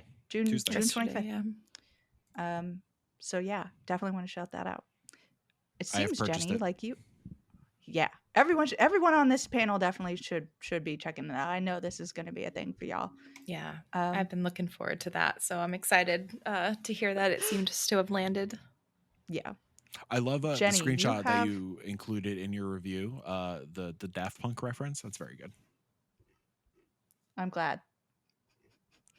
Was that okay? Never mind. Nope, that's absolutely, yeah. Super intentional. Uh-huh. It's a good reference. It was. And I definitely did it on purpose for everybody who cares. Um, 1,000 times resist, I think, is the name of the game that Yes. Jenny has put, because it is spelled out 1,000x resist, and I've asked people, and I think it's times. It is So 1,000 times resist. The game everyone seems to be talking about. Everyone needs to play this game. Last year, my game where I was like, everyone needs to play is In Stars and Time. I have a hard time believing any other game will be able to take that slot for this year and knock 1,000 times resist out of the running. I think it is the strongest narrative game we've had this year. The layers in it are astounding. I will say the conversations around this game can get really philosophical, really academic, and really heavy. And I think that's awesome. But for folks who are like, I don't know if I want to get into a game that's like that deep, I think you can still enjoy this game as a really good sci-fi narrative game. The premise of 1,000 Times Resist is you are in a world where these alien entities called occupants have come in and invaded. They bring with them essentially disease that kills pretty much every human, except for one teenage girl named Iris. And through some science, some cloning, she is able to recreate a society where everyone is cloned by her, and everyone is just a clone of her. And so she becomes the All Mother. They are the sisters. And this is about life in the orchard where the sisters live and a secret that one of the sisters discovers about the All Mother. It is mysterious. It is eerie. It's not horror. So, like, if you don't like horror, don't worry. It doesn't ever get to truly scary jump scare things, but there is a lot of really dark material in this game. And I will say at the end of it, not even at the end, throughout each chapter, because this game has about like 10-ish chapters, if anyone's like curious, probably about 8 hours if you're really trying to run through it fast. I took like 17 hours to play it the first time because I wanted to find every secret. Literally at the end of every chapter, my jaw was dropped. I was shook. I was like, what the heck is even happening? Because the way that the pacing works in this game is outstanding. I can't really speak highly enough about it. There is major content warnings. There's like some, again, dark stuff in this game, but everyone needs to play it. It's so good. And the devs are really wonderful. That is all. 1,000 times resist. I love you, Jenny, but also right now I kind of hate you because like I don't need another game I have to play right now. You have to like drop Jenny, I just spent $20 on it it until then. I can't do another 30 right now. It's so good. Oh my gosh. Yeah. I will say some comparisons just to kind of contextualize some of like the philosophical stuff. Like if you like Nier Automata, if you liked Perfect Blue, A Silent Voice, these are like direct inspirations. And you can see the DNA and just like that inspiration in the game. But unlike Nier, it does not take an eternity to finish. So it's much more accessible. So we do love that. Yeah. It's so good. Okay. Well, we'll Jenny sold me on another game. Let me talk very quickly about a game that I previewed. And I'm going to talk quickly because saying the title of this game will take up 20 minutes. Are you ready? It is called Reggie, His Cousin, Two Scientists, and Most Likely the End of the World. Another game I've been gestating for no particular reason at all at the moment. So good. I got to play this. This was right after Summer Game Fest. I got a little demo of it. So unfortunately, I didn't get to actually put my preview out until like yesterday. But it is so much fun. This game is a hand-drawn, you know how I love hand-drawn, I'm such a sucker, 2D platformer. And that's about where the normalcy stops. Because I didn't get to see the story stuff. There is story stuff. But essentially, you are going back in time to help save the future. And as you do it, you are given the ability to switch gravity. So as you're going through, like, you have a jump, but you can just push of a button, gravity is now on the ceiling. So if you need to jump, you can just kind of do that. You can't do this forever. Your ability kind of juices down after a couple of uses if you haven't like touched the ground or fought an enemy or something. Um, so you can't do it forever. But the funny thing about this game is, and I write this in my preview, and because I forgot it many times, it is not the ability to fly. It is the ability to switch gravity. So if you have switched gravity to the sky and you don't have anything to land on, like the top of a tree or like the ceiling of a building or something, you will yeet yourself into outer space. And when you die, every single death in this game has an amazing animation that is so funny and so cute. And it's like I kind of want to die just to see how this cute, like, I think Yeah. it's a berry or It's like something is a the little main red character. boy He's like a little red boy. in the Cute. So running you for get little lad of 2020 whenever. little lad. And he just it's so great. And then you start over again. So it's a lot of fun to play. It is so smooth and it feels good and it is crisp. Um, Again, I don't know, as you go more and more, the platforming gets more intense. Like one of the things that I did, I was in a level where the entire level was being eaten up by like a time vortex or something. So like things are flying by you and the level's starting to break apart. Um, so I was like, "Oh, this is gonna be hard. Like this is not a superpower that's gonna get me through everything, lickety split. This is gonna be hard."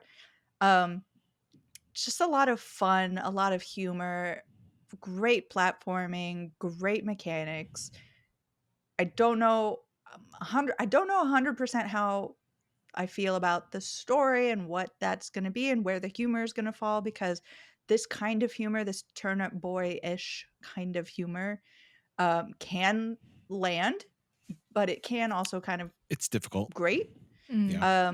So we'll see how that lands, but Reggie, his cousin, two scientists, and most likely the end of the world is something Yeah. you should have on your radar. We got to look at this. We got to look at the narrative stuff late last year, early this year. I agree. It's that Turnip Boy, like you have to strike the right balance, and like it in my heart of hearts, it seems like they know what they're doing. Hopefully, it's well paced, and it doesn't step too far across that line that gets into like cringy area. But with the platforming, it feels like we haven't had a where gravity is the core like mechanic of the game. It feels like we haven't had that in a 2D platformer in quite some time, and I'm really excited about that. And it's just kind of like bonus points that it's in this like really vibrant, beautiful hand drawn aesthetic. Yeah. And it is, unlike other games I've seen a gravity like component to it, it's not like the level that has the gravity. It's Yeah, it's literally the you are character. controlling it. Yeah. And I think that's the first time I've sort of seen that Yeah, to the degree that we have. I honestly can't even remember the last 2D platformer that had that. Obviously they exist, but I don't know why my mind is going to VVVVV. It's definitely not, that's not the answer. But yeah. Exciting. Absolutely. Jenny, you have a game on here, a demo, which I'm really excited to hear you talk about. What is it? Oh man, I'm so excited to talk about this one. Grun is a demo that came out a couple weeks ago, I believe. It's from Sock Pop Collective, which is a great group to follow if you are into smaller indie games, like small in terms of scope and scale. They're all very compact, usually easy to pick up, very quick to finish. And this game is about a gardener who gets hired to take care of a garden at a seemingly abandoned-ish mansion in a very eerie, very tiny village. You are given the weekend to do all of your tasks, and you're given a couple of the tools you need, but not everything. So you know you're going to have to scrounge around and make do. And as you do your tasks, you start to see very suspicious and unnerving things. One being a garden gnome that suddenly kind of moves around without you touching it, very strange lights, and so on. And the people there are very creepy. Like, you cannot actually talk to them. There's no dialogue. They just make very weird noises. And so you know something's afoot in this village. What I loved most about this demo is that there is this element of choice. You can choose to do the tasks.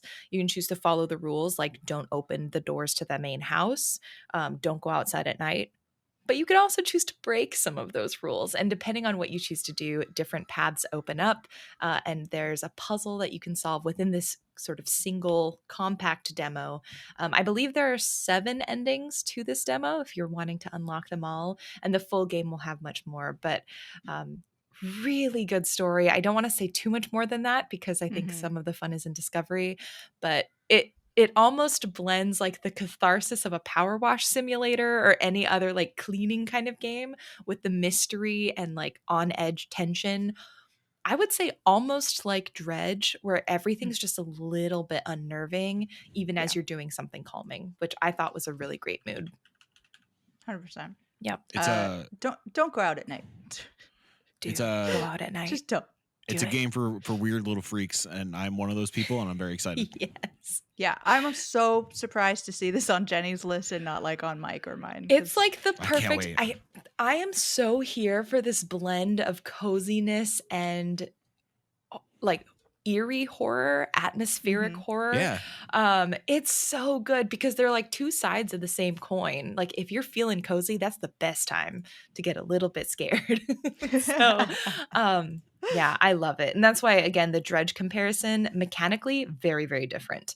And the scale may even be very different. I'm not sure what to anticipate from this full game, but I think for folks who like that blend of feelings, like you're feeling so happy that you're like, I don't know, you're not mowing the lawn. You're like trimming the lawn by hand, which is very antiquated. You're just taking your scissors and you're chopping and you're like, I feel pride in my work as a gardener. I'm just making all this so clean, cleaning so things up. It looks good. And if you happen to turn around and someone's just staring at you, you know, that's just sometimes how it goes. Speaking of cozy, creepy, Cozy Grove Camp Spirit just released again yesterday. Like, until then, it is a Netflix game and it is mobile only, if I am correct. Yeah. So I just really want to quickly shout out. This is a fun game. Y'all should be playing it. It's fun it is one of those very fun to play on mobile games. I love everyone. You know, it's a very hard thing. Wow. I love all of you. Wow. Thank you. Everyone in the realm, it's like you meet Flamey and you're like, I love Flamey. You meet your first bear who thinks you're a delusion. I love this bear. You meet the second one who's like a box of colored pencils. Like, oh, I love this one too. This sounds like Jill, like high on shrooms, trying to talk about Skylanders or something. You know? Yeah. You know, the bear that's a box of colored pencils. I love that guy. I love Flamey. Flamey's the best, and I need a plushie right now. Oh my gosh, yes. But as far as I have played, it is not a particularly challenging game. It is very much a like, go here, they tell you what they need, you go out, you find what they need, you come back, you give it to them, sort of thing. They might give you fun tools, like speaking of Power Wash Simulator, a power washer, which just happens to be a puffer fish as well. Don't ask why. A lot of fun just going in, finding, like, rummaging through holes and digging them up and finding potatoes and going and roasting the potatoes at Flamey. You know, it's fun. It's fun, good humor. Go check it out. I will say, for anyone who's played the first one, it's very, very, very similar. So if you liked the first one, you will probably like this one. If you didn't like the first one, you probably would not stick with this, I would say. I would like to reiterate the pro tip about Netflix games on your cellular devices. Go to your app store, go to the publisher Netflix games, and the entire list is there. Don't deal with the app. Yeah. It's easier to just go through Netflix games as a publisher on your app store. 100%. Mike, you do have a game on here. Would you like to talk about your game you've been playing? You want to talk about that little Japanese indie about the shadow under the big tree? Yeah, I've been playing the hell out of that game. Yeah. I've never heard of this. What? There's this man with like a snake. He's real cool. It's a lot of Elden Ring. I've just been playing Elden Ring. We could go two routes. Well, speaking of Elden Ring, we'll go this route first. Speaking of Elden Ring. Okay. On the flight to SGF, I played a little bit of Nightmare Cart, formerly known as Bloodborne Cart, by Lilith. I forgot her last name, but anyways, this game was initially was being conceived as like a play on the joke from Lockdown of like Bloodborne Cart, and all like people making memes about like the leaks from Sony that making a kart racer off Bloodborne. Lilith, she ended up making a kart racer in the aesthetic of her Bloodborne PSX demake, with featuring a kart racer featuring Bloodborne characters and bosses. And when it initially got announced, it's like, haha, great, cool joke. Bloodborne PSX dropped. Bloodborne PSX, really damn good. A really fantastic Bloodborne, like an indie Bloodborne demake.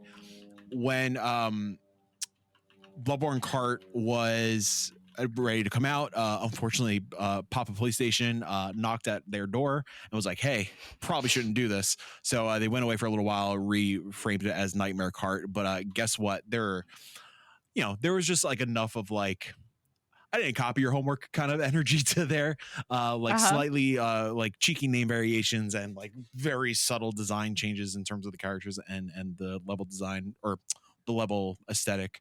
The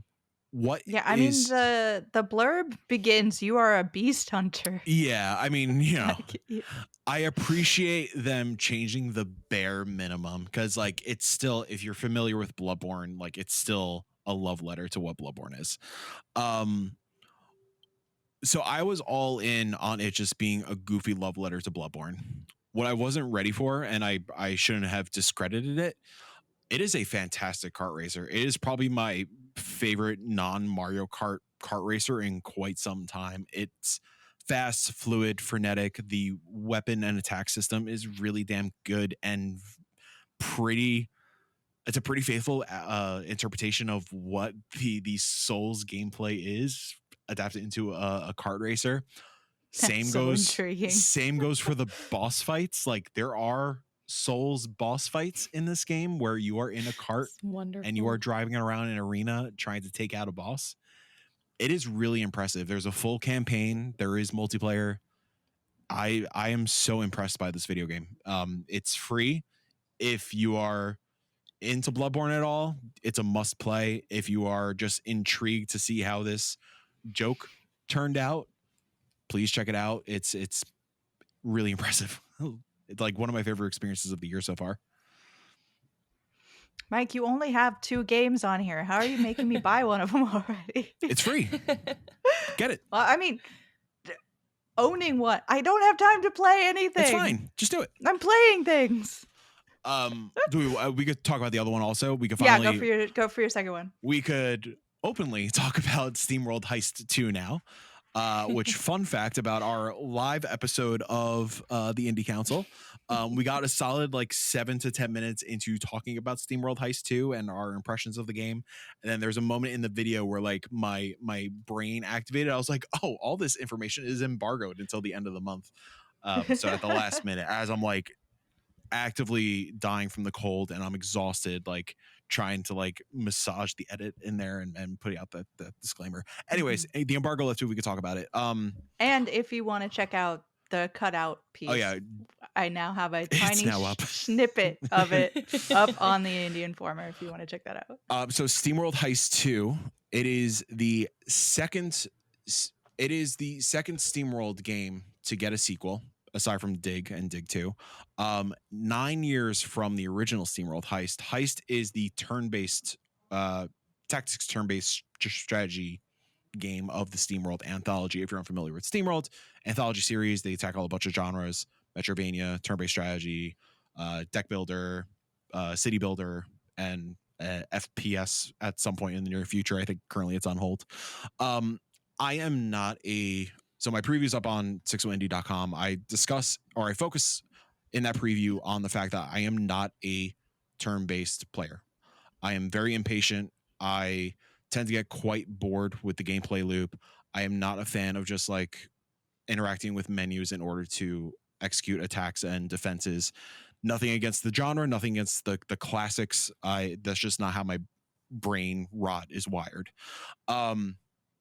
Sitting down for Heist 2, on top of like a lot of the other like really sick innovations they put into this game, like the open world navigation in the sea and the naval combat and like the really intense and in-depth job system where you could kind of customize the various characters to your specific play styles. What I really appreciated were some of the simple yet intelligent decisions that they made in the actual gameplay. So the first being the actual movement, which really helped the defensive part of the combat gameplay. So traditionally in a lot of these games, I'm going to use originally in my preview, I was going to use Codename Steam as a reference, but I don't think anybody remembers that video game. Taking Fire Emblem as an example, per turn, you have a certain amount of spaces that you can move. And like, that's it. Like you have a certain like AoE, I guess. And that's your movement for that turn. There are so many times where I have attempted to play a Fire Emblem where I make those movements and like one mistake where like I'm one space away from the cover and like that being one space away like totally screws up that run and I have to restart and I get frustrated and inevitably shelve the game. Heist gets rid of that. It's unrestricted movement. So if there is a piece of cover that is across the arena, across the map, I guess if you want to put it, you're allowed to go there. It may not let you attack that turn, which is okay, but at least you gain that certainty of safety for your following turn in order to plot out your attack the next phase. Super simple. Really goddamn appreciate that. With attacking, they implemented a ricochet system. So it's like each attack phase now has a bit of puzzle to it, a bit of mathing to it. So whether you're sniping, tossing a grenade, whatever it may be, when you're aiming, you get like a laser line of sight. There's going to be plenty of times where like the enemies are right in front of you, where there's a clear shot and it's simple, but this is specifically for the sniper. I want to point out that you get that laser sight. Sure. There is like the trajectory thing though, as well for like grenades and stuff. But for like characters who just have like a blunderbuss or something, you don't get that. Oh, sure. Okay. I didn't mess with the blunderbuss folks. So you get like the laser sight, you get like the trajectory classic like video game line kind of thing, and you could ricochet bullets off of walls and different like your surroundings and kind of manipulate the angles of the arena in order to like do trick shots and get super satisfying kills. And like every time I executed one of these, it just felt so gratifying and it just kept me engaged in the active combat. Again, nothing against any of the countless classics in the genre. This is the first time I felt so engaged with a turn-based strategy game. And like those 25 or so minutes of our SGF demo just melted away. And I was like really hungry for more. We got to play 2 levels, got to play a tutorial, and then like the devs transported us it was like 4 hours later, something like that. Mm-hmm. It's wild how intense they get. Like it turns into like multiple characters with like branching paths, and like you have to synchronize placement to unlock doors at the same time, and like it gets pretty wild later on. So I'm really excited to see like how far they go with a lot of these mechanics. Yeah, it looks really exciting. It's got the personality you're expecting from a SteamWorld, which every SteamWorld game has that sort of aesthetic and sort of feel to it. For my SteamWorld Heist preview, I would like to read my notes in the form of a haiku. Prepare yourself. Approachable Baldur's Gate 3. New boat map exploration. Class system is wonderful. Sniper, brawler, engineer, etc. Gain levels. to gain skills, and these can be equipped with all other classes unlocked. Skills: ricochet bullets, explode cover barrels, charge attack, parentheses, run and attack combined, leaving movement alone, parentheses. Shooting attacking always ends a turn. So position characters behind barrels or stone slabs. First, give protection of cover. Combat is unintimidating strategy. Goals: not always kill everything. Oops. I won a Pyrrhic victory. It counts. This one's going to be good. That was like Thank you. Snapping into the mic if that picks that was at least up. like 15 haikus, I would say. But hey, yeah. Yeah, no, it was definitely a long haiku. But I'm reading my notes. I'm like, this is not in the form of anything that's logical. So that's just what that's going to be. Can a haiku be long? There Like, are different types of haikus. haikus. Can you just I stack think you haikus? usually have to do three of three, but like Wait, as can you long do as like it's- multiples of 3? I think so. Cool. Sick. Or I just performed 20 different haikus. Yeah. So I'm curious. that's fine. There is no lore because I haven't played any of the Steam world, so I there's thought you were no about like to say there's no haiku. haiku lore. Oh, you are about to say that. Never mind. There's haiku lore. I'll tell you about it. It is an anthology world. Like Mhm. if you played like kind of universe. So the basic ideas of the universe being like a steampunk sort of universe that runs on water. post-apocalyptic. That is sort of shared between Okay. all of them. But it is not like if you played Build, which I think is the one that came out the most recently. Yes. Mhm. You're not jumping into this and being like, "Oh, I understand these characters," or like they are very different games. Okay. Yeah, and I will say with the sequels, like at least referencing Dig 1, Dig 2, like those share characters. So like Got the it. Dig, Okay. it's kind of like Marvel, I guess if you want to put it that way, where like Iron Man 1 and 2 share like direct storylines and whatnot, but like maybe it doesn't totally tie into Doctor Strange completely. Like if you want to kind of equate it to that. Got it. Okay. I did not play the original Heist, again for all the reasons I mentioned earlier, but even like without any context of like what was going on with the original Heist, it felt totally fine and comfortable jumping in fresh. Mhm. Cool. Yeah. Yeah. Awesome. It is extremely accessible and a lot of fun to play, and I'm excited to check in and see more of that. Just Which announced I the think- release date today, which Yeah. is August 8th. That sounds correct. Yeah. Thank goodness, not another July. Whew. Also, I had to do, when Jenny mentioned Dredge, like something sparked in my mind. While we were at SGF, they announced the date for the second Dredge DLC, which is the same day Yes. as I Am Your Beast. Of course it Stop. is. I cry with joy and with pain at Yeah. this news. I know. It is Also- a great problem to have. It is a great Mhm. problem to have. Also, between Fangamer announcing that killer aforementioned Slay the Princess Collector's Edition and also the Dredge Collector's Edition, Fangamer, Mhm. again, please. Getting your money. Please. Truly. I will talk about it to my heart's content. Yeah. And I Am 8-Bit just did. Was it I Am 8-Bit? The represses. Yes, all the represses. Of Thank all God the I have Annapurna. most of Yeah. them. Mhm. Y'all don't Good luck, sleep on the everyone. Sayonara one. Like, grab that one. Oh, Legit, get that. so good. So, I'm just going to run very quickly through some of the other games that I have played at some point during this month. That seems like it's been a week and a year at the same time. Dustborn, I got a preview up for that. That is looking very good. I am interested to see how combat continues to grow because it's very much a. Mike has a PSA. Oh, that was supposed Would to you be like for later. to say Continue. something, Mike? No. That was No, for okay, later. it's later. It's later. Okay, sorry. That's why it's on the bottom. It is very much an adventure game with combat, and I find that I delve a little bit into my mindset about that in the preview. But it is very much meet people, interact with the world, make observations until it's combat. So I want to see how that continues to grow out. Tavern Talk came out. It's fantastic. Everyone should go play it. If you don't know what it is, imagine like a D&D game crossed with a coffee dock. And there you go. A little to the left, Seeing Stars also just came out.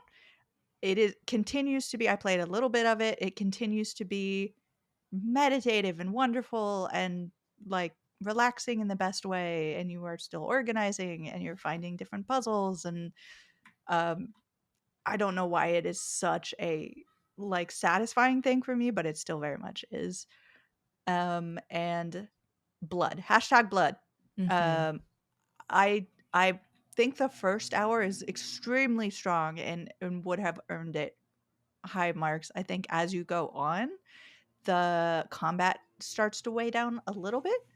Yeah. But it's still very nostalgic for us 90s kids who remember Saturday morning cartoons like Dexter's Lab and Hey Arnold and anything. Powerpuff Girls is definitely a reference.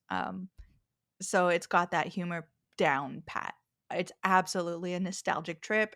If you remember those fondly, you should play this game, even if the combat is not 100% there for me. Have you played it a little bit, Mike? I played, I guess it was the February Next Fest demo. I also felt that like the combat, even in the demo, it was like it kind of started getting a little stale, but the characters, the visual aesthetic, the narrative that's telling, that's what really kept me like, continue playing. But yeah, it's gorgeous. It's one of those games that like you ask yourself, how is this a video game? How is it done? It is straight up Cartoon Network era, kind of like Dexter's Lab, stuff like that. It's not just the visuals, the vibes of the entire game. The writing is so perfect. It's great. The writing really channels it too. Yeah. Mm-hmm. It reminds me like in terms of like wandering the overworld and stuff. And this could just be because it's equating to a different cartoon, but like it very much reminds me of the South Park RPGs from Obsidian. Like it feels like that in a way. Yeah. But that's what we've been playing before we head out. Mike has a PSA. Balatro physical edition. Yeah. It comes with cards. It's up for pre-order. Get those physical cards. Oh, I need to get that too. I need to get those. It's up for pre-order Amazon. It's only $30. Get those physical cards. Also, I misspoke. There's a problem when it's like, oh, this is only $20 and this is only $30. But with Amazon, they don't charge you until it ships. It's fine. It's fake money right now. It's fine. It's fine. Also, I misspoke. Dredge is doing their own thing. It's not Fangamer, which is only $100. That's not bad. Comes with a fish book. Everyone needs a fish book. Obligatory. This is not financial advice. Disclaimer. No, take not all your financial when advice from the council. And with that, that's the end of this week's council. Thank you to everyone for joining us. Everybody on the council, everybody watching us. Thank you so much. You can follow us on Spotify and Apple Podcasts. The Indie Council has its own socials at IndieCouncil_ on Twitter and at the Indie Council everywhere else. But this session is closed. Go play some indies.